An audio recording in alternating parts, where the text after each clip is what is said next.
What's up, you guys? Knockdown Sports Radio back on the air with part 2, the WWE portion of episode 4. My name is Chris Calicut. Thanks so much for hanging out with me today. Hope you enjoyed part 1 if you're an all-around sports person, like myself. If not, glad you joined us for part 2, the wrestling version. Again, thanks to Spreaker.com for all the little musical doodads and production nonsense that I am having to learn on the fly, but they've been very easy to use and very user-friendly, I guess would be a proper word for it. But Spreaker.com, our official hosting site of Knockdown Sports Radio. Quick reminder before we get into the news of our social media, you can follow us on Twitter, which is our main form of communication, at knockdown_radio. That is knockdown_radio. You can find us on Facebook at Knockdown Sports Radio. And the newly unveiled and revamped knockdownsportsradio.com. What's cool about our website, you can go on there, find all of our old episodes, find some articles from yours truly. If you'd like to become a business partner or a sponsor of this lovely program, you can contact us through there as well. And the coolest thing about knockdownsportsradio.com? Amazon. That's right, we started working with Amazon.com. If you click the banners on our website, it gives you some awesome deals on some cool stuff. Make your orders by going through knockdownsportsradio.com and clicking those banners. Make your orders. It ships straight directly to you. And there's even a banner on there. If you're not a member of Amazon Prime, you can get a month for free. Very cool offer there on knockdownsportsradio.com. Check it out. So we have a pay-per-view coming up this weekend. The first single-branded pay-per-view in the new era since the brand split, since the WWE draft, whatever focal point you want to use as this new era. WWE Backlash, which is going to be the SmackDown Live pay-per-view, coming up this Sunday. We're going to get to that in just a moment, but just want to talk about some of the weekly shows on WWE. You can be finding these shows on USA Network, of course. Monday Night Raw. Started off great. Okay, started off good. With a passionate promo from Stephanie McMahon, Mick Foley. The dissension among those two personalities. And then it led off in the ring with a celebration, a coronation of sorts, for your new Universal Champion, Kevin Owens. Of course, as a reminder, Owens was aided by none other than Mr. Triple H, Paul Levesque himself. First time he's been on television since WrestleMania, thereabouts. He makes a surprise return, pedigrees Roman Reigns in the Fatal 4-Way. You would think he's going to give a handshake to Seth Rollins, but no. Pedigree to Seth Rollins. And pretty much tells Kevin Owens, go pin him, it's yours, kid. Kevin Owens played a shocked, in awe, amazed guy very, very well here. Kevin Owens is just awesome overall. No matter what role he's in, he may not look like your prototypical WWE superstar, but he's so darn good in the ring, and as a personality, you look past the looks. Now, with that said, he came out for this coronation in an all-black, very nicely done suit, dress pants, dress shirt, sport coat, even some shiny shoes. He took on a little bit of a new persona there as your Universal Champion. Now, what went down from there, and this was really the only big thing from Raw, in my opinion. Seth Rollins came out, who has not completely turned babyface at this point. Not real happy with the way things turned out, obviously, during the Universal Championship match the week before. Wants a rematch. And he'll get it. He'll get it. That rematch will happen at Clash of Champions later on this month, which is the first Raw-branded pay-per-view. But then enter one Roman Reigns later in the evening, while Rusev is out on vacation in some island with Lana, as they just got married. They're on their honeymoons. I guess multiple honeymoons, from what I gather. So Roman Reigns comes out at the end of the show, gets put in the match. Pardon me. He gets a match with Kevin Owens next week on Raw. If Roman Reigns wins, the match at Clash of Champions becomes a triple threat. That is pretty much your news for Raw, because the rest of the 2.5 hours did absolutely nothing. They did another advertisement for the Cruiserweights coming to Raw in 2 weeks, which will be a fantastic addition if they do it well. I'm very afraid that they will not do it well. They'll tell them to go out there and do a 5 to 7 minute action-packed match with no story. It's a bit of a spot fest. Hip hip hooray. It's going to be like the first hour of WCW all over again. I hope it's not that way. I hope it's much more like they've treated the Cruiserweight Classic, where the guys get 10, 15, 20 minutes, go out there, have ample time to tell a story in the ring, and give the announcers enough time to build a story while they're calling the match, rather than just saying move after move after move, or talking about Roman Reigns' segment later in the night. I hope that's not where it's headed, but I hope it's headed more toward the Cruiserweight Classic format. There was also one of the absolute worst segments of the year, featuring The Club, Luke Gallows, Carl Anderson. They got this thing over with the New Day, where they gave Big E ring post-itis, and they did cutesy little vignettes, plays on words, and I guess it made Vince McMahon laugh. And honestly, that's probably the worst thing you can do, because once you make him laugh once, you're going to be made to make him laugh every week. And whoever decided to make them into a complete farce instead of the butt-kicking, badass tag team that they should be is beyond me. Why they did that, no clue. So now, instead of ring post-itis, they're calling New Day the Old Day. So they bring out 3 actors, possibly maybe indie wrestlers, because they took some bumps, or at least one of them took a bump. And Anderson and Gallows went out there and joked with them, and God bless them, it was falling flat on its face. Crowd was chanting boring, and worst of all, the crowd was absolutely silent.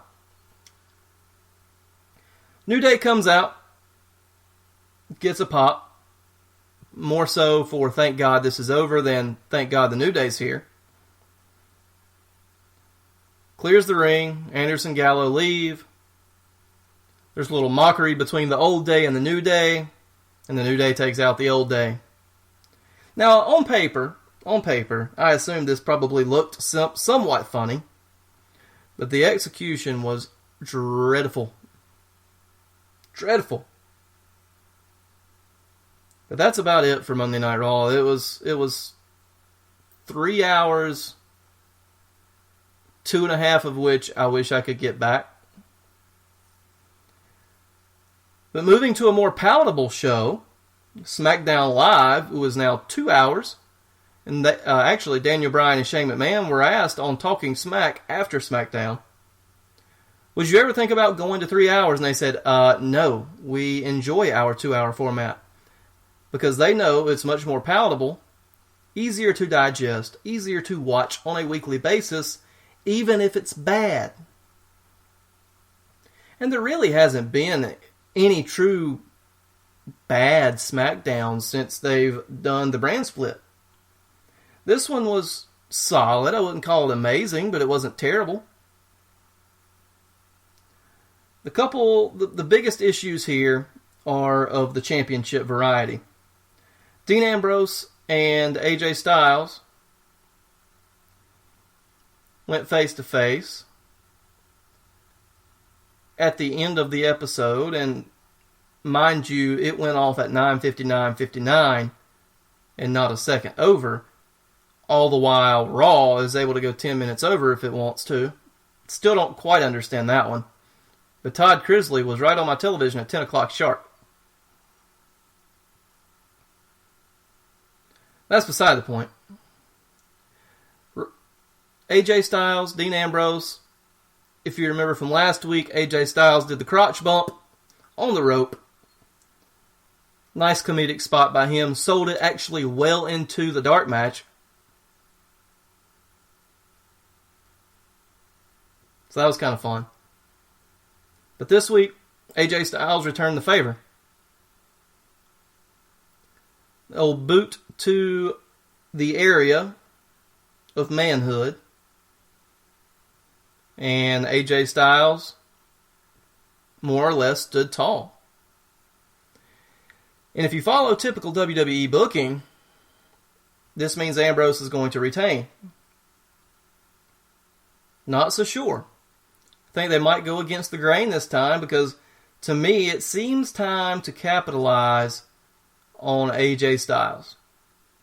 He's been a hot commodity all over the world for years and years. Came into the WWE, never thought he was going to be anything amazing, thought he would be a solid player for a couple years and leave. Nope, they've made him the face that runs the place, as he calls himself now that John Cena's out, in SmackDown. And I'm happy for him. He's been an MVP type player for WWE and SmackDown. Now, another MVP since the brand split, and you might want to sit down for this, the one-man band, the hottest free agent in the world, Mr. Heath Slater. That dude's great. Heath Slater's fantastic. He just is. How can you not like Heath Slater? They've successfully gotten him over as a sympathetic babyface. Now, is he ever going to be the world champion? No. Is he ever going to be a main event player or a mainstay at that level? No. Is he going to be the kind-hearted, sympathetic babyface in the mid to low card now? Absolutely. He's found his niche. These vignettes that he's done at his house, and now they've introduced his, I think, 7 kids. They brought him ringside. They've been absolute gold. And another dark horse in these segments is Rhino. The guy's in his mid-40s, running or already won office in his home state of Michigan. And he's got some of the best comedic timing that there is. The segments are great with those two. Now, if you don't know, Heath Slater says, or the stipulation here is, he and Rhino are tagging in this SmackDown inaugural tag team tournament. And if Slater and Rhino win, Slater gets a contract for SmackDown Live. If not, back to free agency he goes. So in this SmackDown, you had the Usos taking on American Alpha. Usos needing a fresh coat of face paint, as I said earlier, on WrestlingInc.com, or at Wrestling Inc. on Twitter, which I do live tweets for on Mondays and Tuesdays for Raw and SmackDown. Also on pay-per-views, so find me at Wrestling Inc. on Twitter. Sunday for Backlash. Also follow the Cruiserweight Classic and NXT for them on the website on Wednesdays, so check me out there. But the Usos, needing their fresh coat of face paint, come out, handshake of good luck to American Alpha, and then attack them from behind. Heel turn commence, and they needed it. Surprisingly, American Alpha comes back and beats the Usos in about 30 seconds, which was the biggest surprise to me. And as I stated on the Wrestling Inc. Twitter, logical surprises are good things in wrestling. And this was one of those things. This is one of those times. I don't like to see things coming a mile away. That doesn't make me a fan if I can write for the show. This one I did not see coming. But the American Alpha gets the win. And you think, oh, okay, the Usos were just mad. They're going to come back for another handshake. Okay, that part is Wrestling 101. You know not to shake their hands. Usos attack once again. This time taking out Chad Gable. Chad Gable's knee or leg apparently is injured, and it was announced that he'll be out 2 to 4 weeks and will not be able to compete as a team, that being American Alpha, at Backlash for the Tag Team Championships. So what they've done here, Heath Slater and Rhino took on the Hype Bros later on that night and win with the help of Rhino.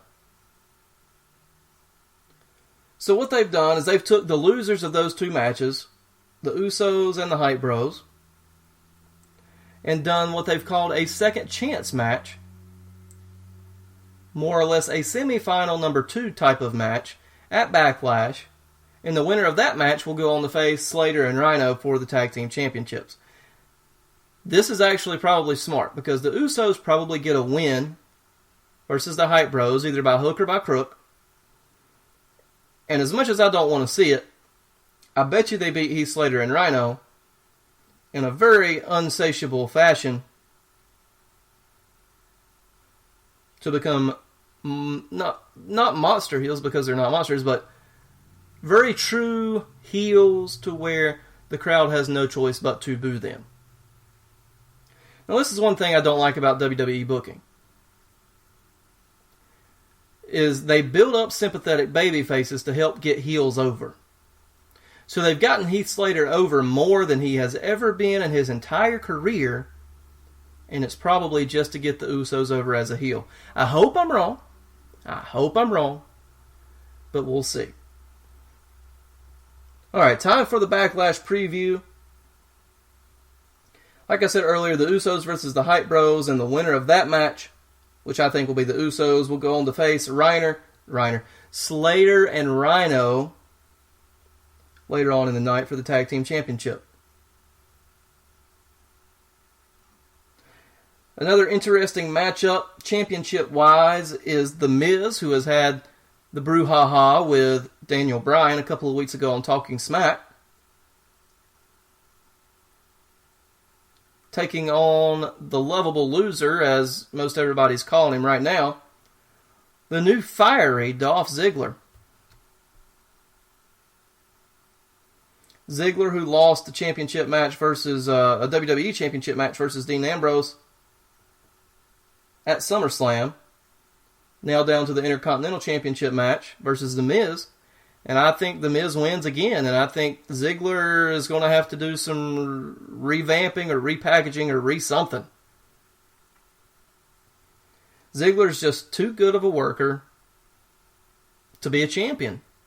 Now, that may sound silly to you, but if you've got a guy that can make your champion look like $1 million if he has a couple of shortcomings, guess what they're going to do?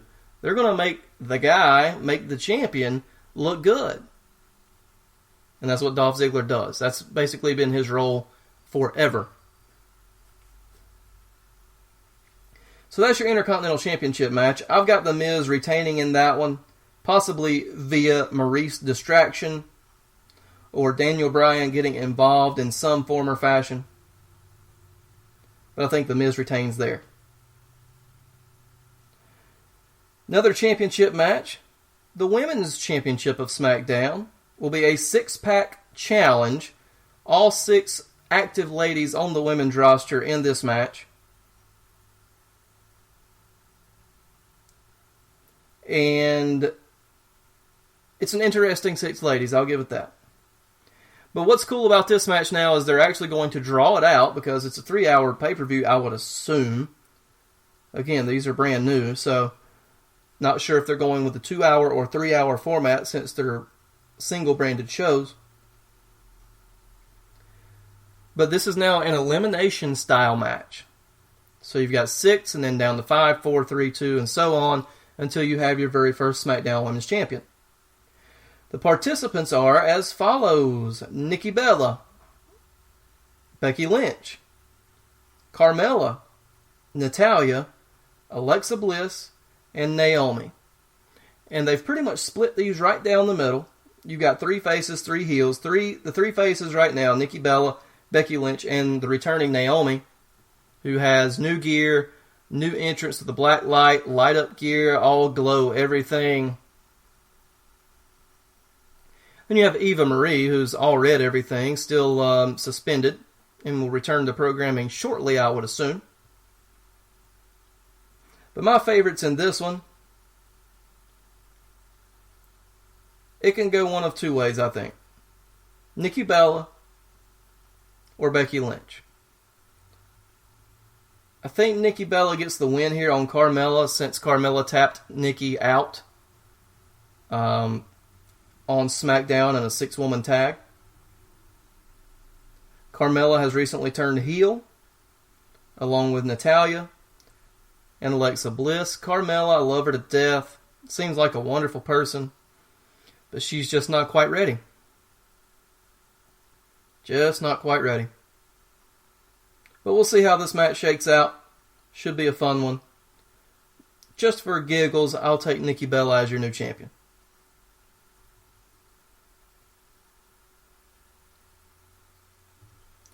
Another match on the card, a non-championship match. Randy Orton versus Bray Wyatt.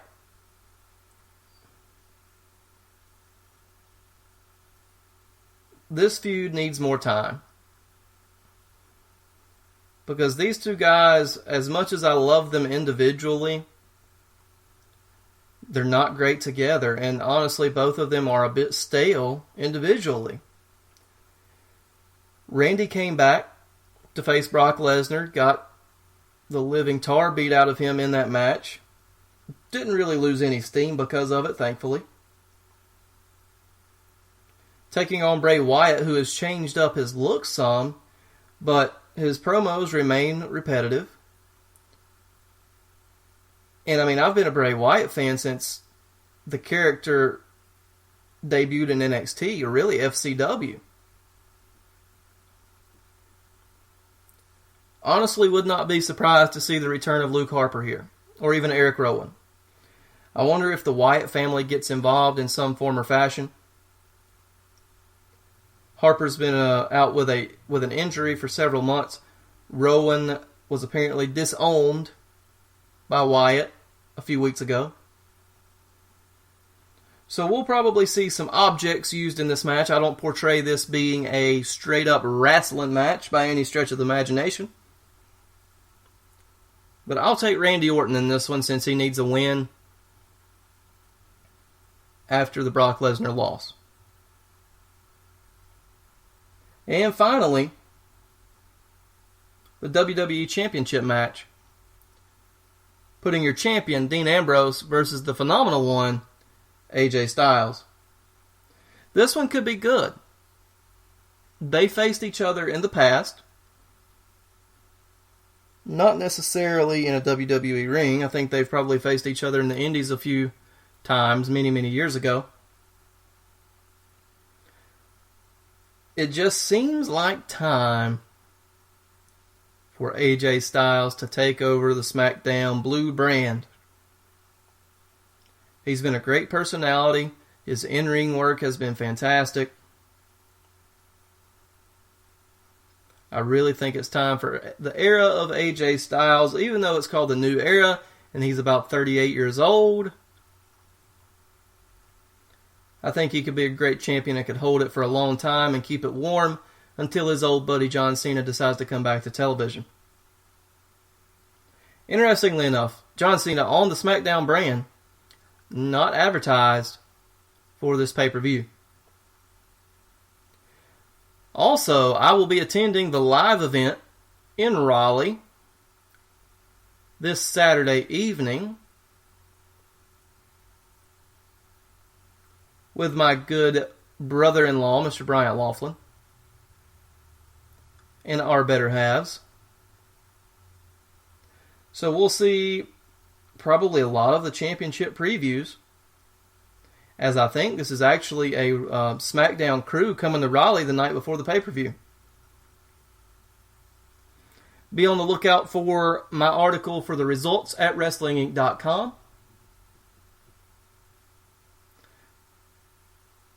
But that pretty much wraps up your Backlash pay-per-view preview.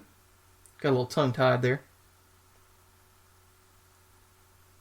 Like I said, I'll be in Raleigh Saturday night. Be on the lookout for my article at WrestlingInc.com. And also tonight, log on. This is Wednesday night. And each and every Wednesday night, mind you, go to WrestlingInc.com for the NXT and Cruiserweight Classic viewing parties. Only 2 more weeks left of the Cruiserweight Classic. More quarterfinal matches tonight. And then we will have the live semifinal and final matches in what I would assume will be a 2-hour special next Wednesday the 14th. Alrighty, guys. That will just about do it for Knockdown Sports Radio today.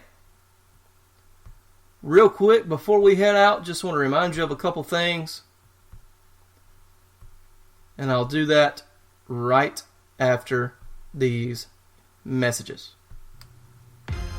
Today's episode is brought to you in part by 2H Brewing of Greensboro, North Carolina. My partner in crime, Cody Teague, the lovely Leslie Harris, and friend of the program, Phil Howard, are making tasty craft brews in the heart of downtown Greensboro. From classic taste to out-of-bounds brews, 2H Brewing is trying them all. Give them a follow on Twitter at 2H Brewing for their updated beer list, and our thanks to them for sponsoring Knockdown Sports Radio.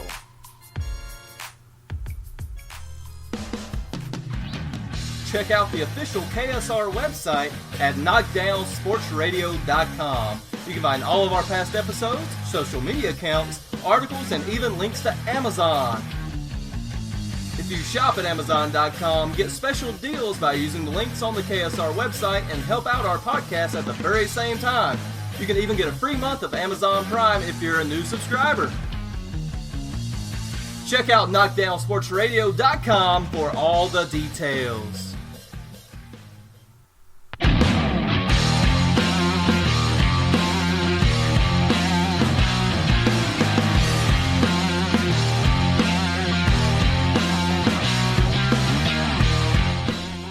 Alrighty, guys. Thanks so much for hanging out with me today on Knockdown Sports Radio, Part 2 of Episode 4, the Wrestling Edition.